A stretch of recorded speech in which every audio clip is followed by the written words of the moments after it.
morning. We didn't get to do a video over the weekend because it just didn't work out that way, so I'm doing one this morning on my morning commute. So I finally got to see The Odyssey on Saturday. My brother and I went to go see it in IMAX, of course. We had to do a little bit of a road trip to do it, though, because at the time that we bought the tickets, the IMAX theaters that were closer to us, including the one we usually go to, were all sold out. So we had to go to an IMAX theater that was about an hour and a half away from us. So we went to Hooksett, New Hampshire, and we got to have a little bit of breakfast first. We went to this place called Tucker's. It was actually pretty good. I had some scrambled eggs and some toast and some, I think they call them house potatoes, and a couple pieces of bacon. He got some breakfast as well. I think he got like one of those omelets or scrambled egg things. I forget what he got specifically, but it was pretty good, actually. So, and it was a cute little place. It was busy. We got there around 9 o'clock-ish. Movie was at 10, so we had a little bit of time to eat. So it was a nice place, actually. I'd probably go there again if I ever had the opportunity to be back in that area. Anyway, so like I said, we went to a 10 a.m. show. We got out of there almost exactly 1 o'clock. And overall, it was actually a really good movie. I personally thought it was just as good as Oppenheimer. I'm a big fan of Oppenheimer. My brother had read that there were some people who thought that this movie was better than Oppenheimer. I personally think that they're equal. I think I understand why some people said they liked Odyssey more than Oppenheimer, and I think the biggest reason why is because Oppenheimer, when the story is over, it really kind of leaves you with this little bit of a down feeling, because the whole point is how we created the atomic bomb, and now the world is in a much more complicated, walking on eggshells kind of state as a result. So it kind of was a little bit of a Debbie Downer kind of ending. Odyssey doesn't have that. It has more of what you would call a happy ending. And that's probably a bit of a spoiler for those who have not read The Odyssey. I hadn't read The Odyssey either prior to seeing this movie. I had bought a copy of the book The Odyssey from Barnes & Noble at one point, but I never got around to reading it, and I ended up just donating it to my local library because I needed room for more books. So I was not aware of the whole story. I was only aware of it in a kind of cursory manner, like most people are. So watching it was like getting the story from start to finish for the first time, knowing that there's probably a whole lot that gets cut out because it's only just shy of 3 hours. So, but overall, I thought it was a very good movie. It was slow to start. My brother and I both agreed that the first part of the movie is probably the slowest, and therefore we were kind of like, all right, when is something gonna move the story along more? But it was still really good. Fair warning, though, that I was not prepared for, and I wish I had kind of known this ahead of time. If you are a dog lover, this is going to be a tough movie for you because there are a few scenes involving dogs, and none of them are wholly good or wholesome. There's really only one moment that ends well for a dog in this whole movie. The rest are either not good endings for the dogs, or they're just moments of like, oh my god, why are you doing that? Why are you doing that to this poor dog? And I was I was genuinely feeling myself getting angry and wanting to kill some of the characters on the screen. Like, I legitimately wanted to be part of the movie so I could just throttle some of these characters. So if you are a dog lover, this is going to be a hard one for you to watch. The good news is that those scenes are few and far between. I'm not going to say when they are, because you'll probably not see the movie as a result of that. But yeah, you need to be prepared for that. It's one of those movies where if you are a dog lover, you're going to come away from this movie probably thinking, I'm never going to watch it again because I can't watch those scenes. Thankfully, one of the scenes that does not end well for some dogs, you don't actually see anything on screen. They cut it away and you don't see what actually happens to them. You just see the aftermath beyond a certain point. So you don't get subjected to actually having to watch these poor dogs go through whatever it is they're going to go through. But it's still hard. So just be aware of that. If you're not someone who's particularly sensitive to that stuff, then, you know, good for you. But if you're someone like me and you're particularly sensitive to those kinds of scenes, yeah, it's a debate about whether you should know ahead of time or not that they're in there before you see this movie. But all in all, I thought it was very good. And it really didn't feel like a 3-hour movie, even with the slowness in the beginning.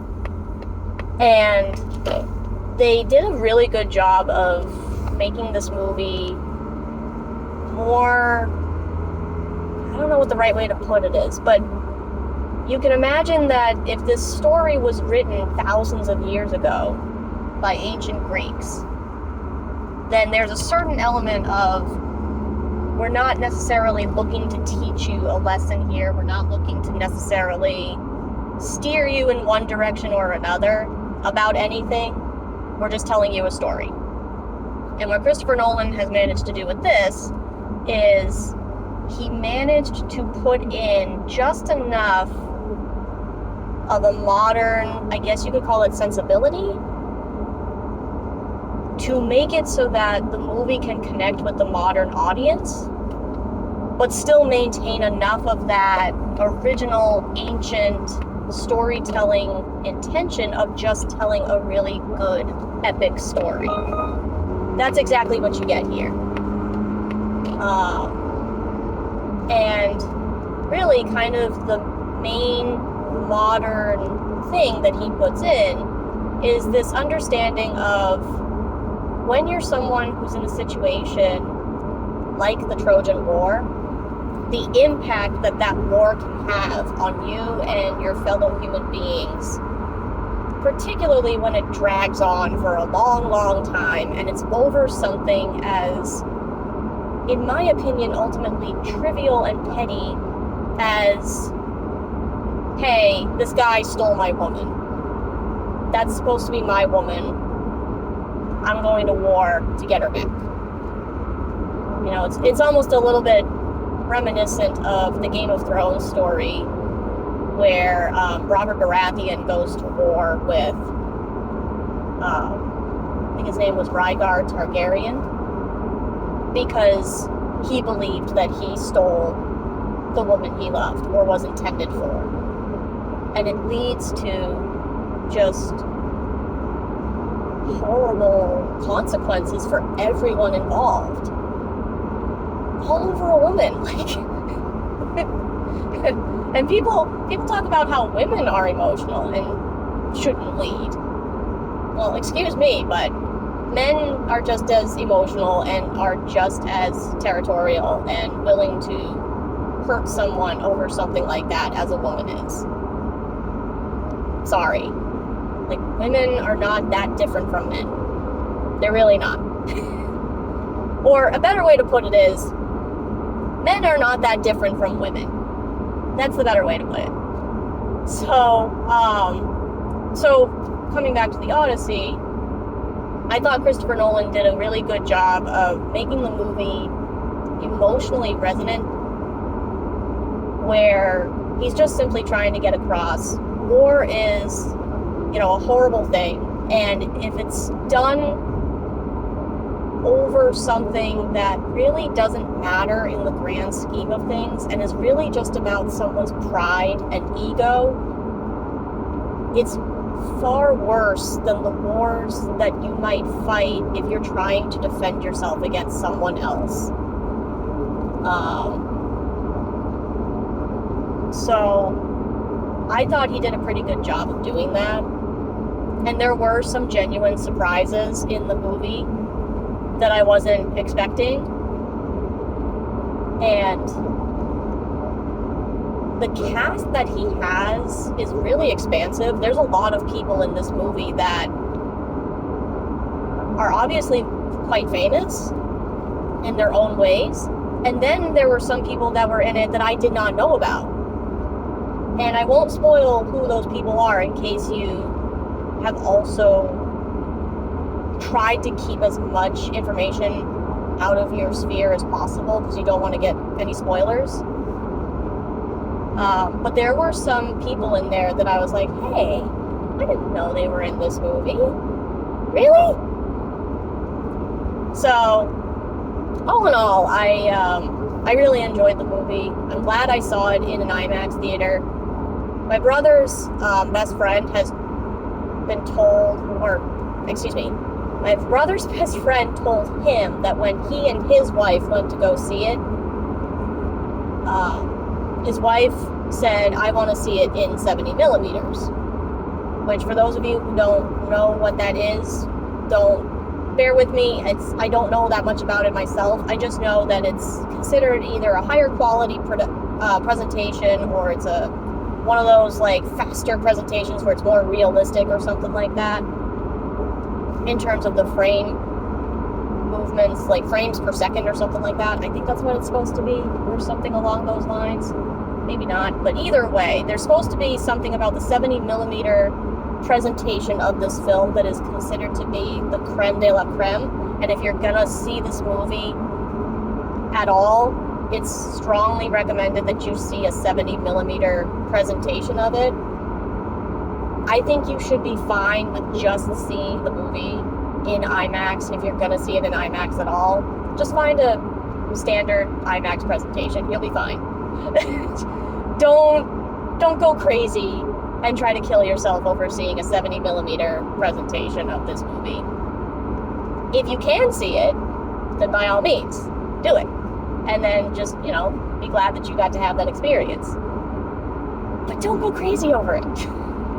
There's people in Europe that are legitimately going to other countries to try and see a 70 millimeter presentation of this movie because they've been told that that's the way you should see it. And it's like, okay, good for you. But, I mean, let me just say this. My brother and I really thought we weren't going to be able to see this movie unless we went an hour and a half away. And then a few days before we actually saw the movie, the IMAX theater that we would have gone to see it in had 3 more weekends of showtimes put up. They waited until the last minute to do that. So just saying, wait. Don't rush to go see this movie in 70 millimeter by going across, the state or going to another country or whatever. Just chill. The IMAX guy, the CEO of IMAX, literally told CNBC, I think this past week, that as long as there's no contractual obligations that he has to meet with other studios and their films, he will keep Odyssey in the IMAX theater. Right now, he's supposed to be showing some showtimes of Spider-Man Brand New Day. And he said that he was going to try and show both that and the Odyssey at the same time in any of the theaters that he was able to do that in. So that's what he's doing. Spider-Man was supposed to be in some IMAX theaters this past weekend that we just had. My brother and I did not see any for any of the IMAX theaters that we have near us. So clearly our theaters did not get in on that. And then he said when that is done, when Spider-Man's contractual obligations are done with the IMAX chain, they're going straight back to Odyssey. So, as we get into the fall, I'm sure he's going to have some films that he's already agreed to show in IMAX, and he's not necessarily going to be able to keep Odyssey out consistently. But if he has any openings based on the schedule right now, he will put the movie back in. That's how successful this is. That's how much of a draw it still is. And I promise you, it will probably come back out in full for the holidays, assuming that there's nothing else besides Avengers that he has to put out there. We'll see how Avengers does, because that is the first MCU film besides Spider-Man that people are actually going to want to see and rush out to the theater for. So it could be that he'll have to wait until actual Oscar season is around before he can put the Odyssey back out in theaters, at least in IMAX.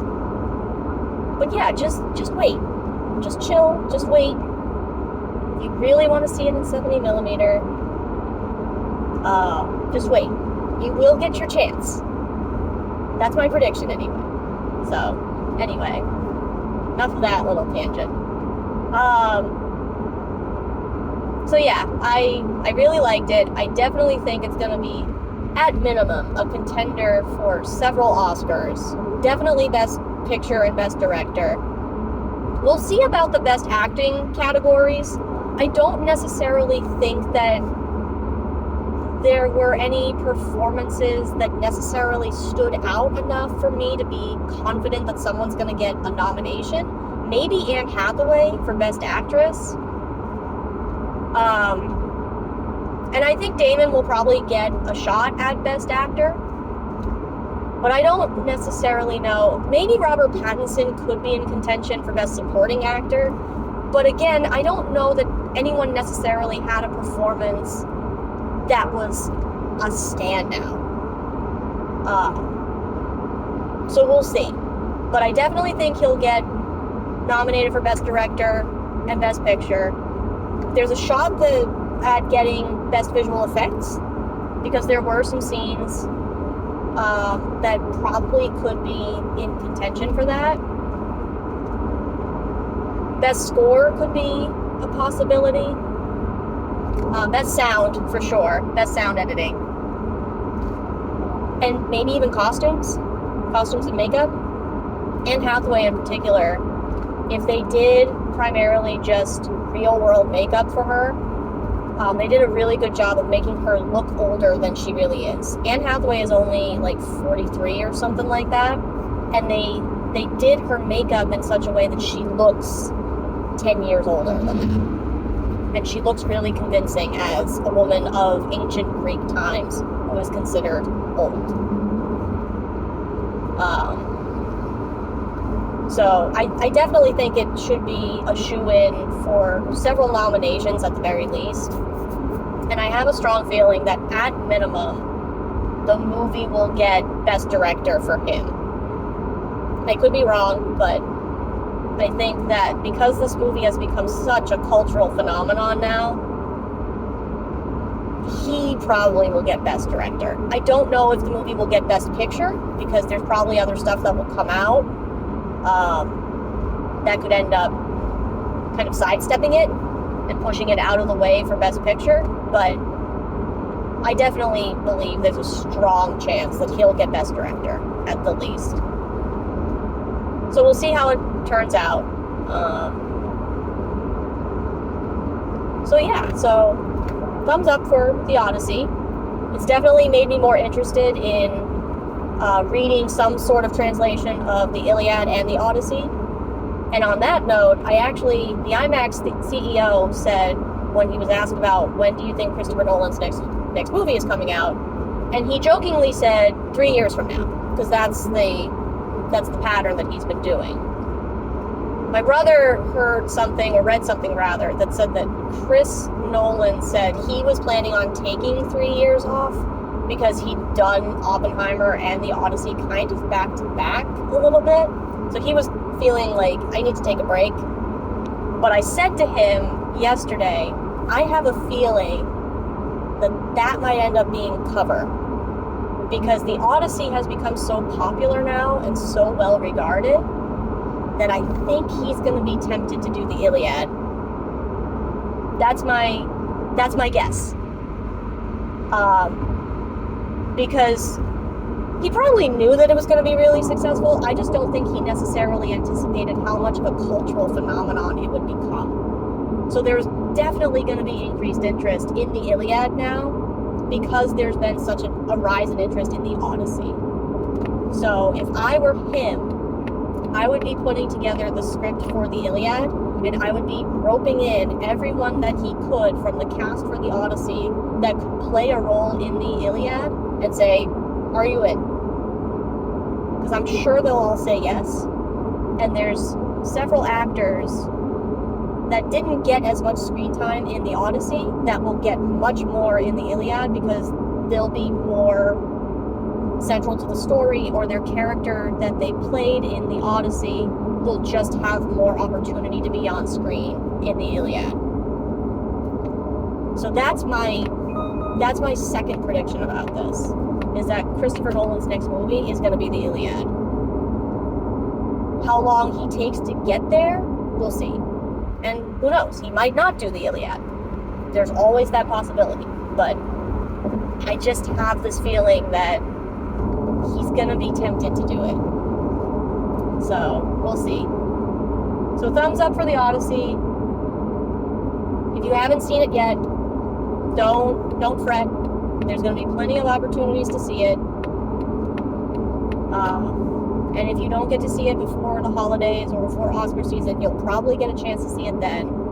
Because I'm fairly confident they'll put it back out in the winter so that people can see it.